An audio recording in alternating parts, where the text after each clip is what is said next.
네, 지금부터 회로 이론 맞짱을 시작하도록 하겠습니다. 우선 목차는 전기회로에 대해 소개하고 그 다음 키르히오프의 법칙, RC회로, 히트스톤 브리지에 대해 소개하도록 하겠습니다.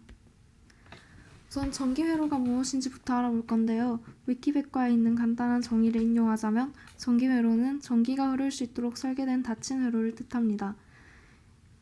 이 그림에 있는 것은 전지와 저항으로 구성된 가장 간단한 형태의 전기회로이고요. 전기회로는 크게 직류회로와 교류회로로 나눌 수 있는데 물투에서 다루는 내용은 직류회로입니다. 우선 직류회로와 교류회로를 정의하자면 직류회로는 전원이 공급될 때 전류의 방향이 바뀌지 않는 회로를 말하고 일반적인 건전지를 연결했을 때를 말할 수 있습니다. 그 다음에 교류회로는 전력 공급원으로부터 발생하는 전류의 양과 방향이 주기적으로 바뀌는 회로로 사인파 등이 대표적입니다. 전기회로의 구성요소 3가지를 알아보자면 저항기를 R, 축전기를 C, 코일을 L로 표기하는데 전기회로도에서는 각각 다음과 같이 표기한다고 합니다. 물투에서 다루는 내용인 RC회로는 저항기와 축전기가 전지와 연결된 회로를 말하는 것입니다. 그 다음으로는 키르히오프의 법칙에 대해 소개하도록 하겠습니다. 키르히오프의 법칙은 크게 2가지로 나눌 수 있는데요. 첫 번째는 전류규칙입니다. 전류규칙은 분기점 규칙이라고도 부르는데 회로의 분기점에서 전류의 대수압이 0이 된다는 것입니다. 이 말은 곧 들어오는 전류를 플러스로 나가는 전류를 마이너스로 계산하면 한 분기점에서 들어오는 전류와 나가는 전류 합이 같다는 것입니다. 이 그림에서 이 분기점을 기준으로 계산한다면 I2와 I3의 합이 I1과 I4의 합과 같다는 것이 키르히오프의 전류규칙이 되겠습니다. 그 다음은 키르히오프의 전압규칙인데요. 이는 고리규칙이라고도 부릅니다. 이는 닫힌 고리의 전위차의 대수압이 0이 된다는 것인데 복잡하게 설계된 회로에서 이렇게 이미 닫힌 고리를 하나 잡으면 여기서 V의 전압이 상승되고 흐르는 전류가 I라고 할 때 IR1의 전압 하강이 일어나고 IR2, I3를 하면 기전력 V와 I 곱하기 R1, R2, R3가 같다는 것을 얻을 수 있는 게 키르히오프의 전압규칙입니다. 이 고리규칙을 다르게 해석하자면 전위차는 단위 전하를 이동시키는 데 필요한 에너지를 의미하므로 닫힌 회로에서의 에너지 보존 법칙이라고도 볼 수도 있겠습니다. 그 다음으로 다룰 내용은 RC회로인데요. 이 RC회로는 저항과 축전기가 직류 전원의 직렬로 연결된 회로를 뜻합니다.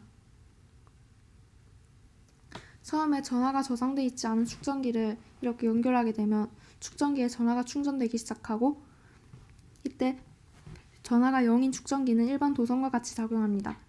그리고 시간이 지나 축전기에 전하가 완충되면 도선에는 더 이상 전류가 흐르지 않게 되고 그 다음에 전지의 공급을 중단하면 다시 축전기가 방전되게 됩니다. 이 축전기가 충전되고 방전되는 과정에서 시간에 따른 전류와 시간에 따른 축전기의 전하량은 미분 방정식을 통해 구할 수 있습니다.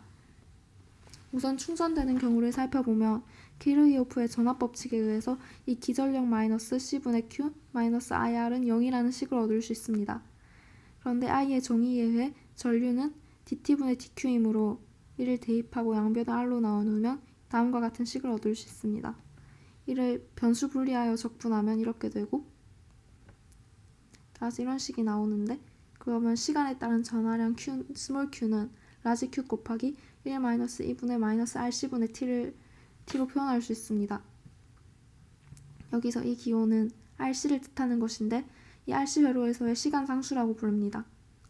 그리고 이 Q를 시간에 대해 미분하면 시간에 따라 흐르는 전류인 I는 이렇게 표현할 수 있습니다. 그 다음으로 방전되는 과정은 더 간단한데요.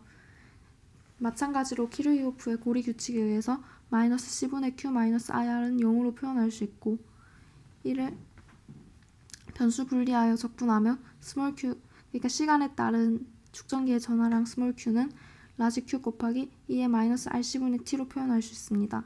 이를 똑같이 시간에 따라 미분하면 마이너스 RC분의 Q 곱하기 2의 마이너스 RC분의 T, 이게 시간에 따라 흐르는 전류가 되는 것입니다. 마지막으로 다룰 내용은 히트스톤 브리지인데요. 이 휘트스톤 브릿지는 4개의 저항이 사각형 모양으로 구성된 회로를 말합니다.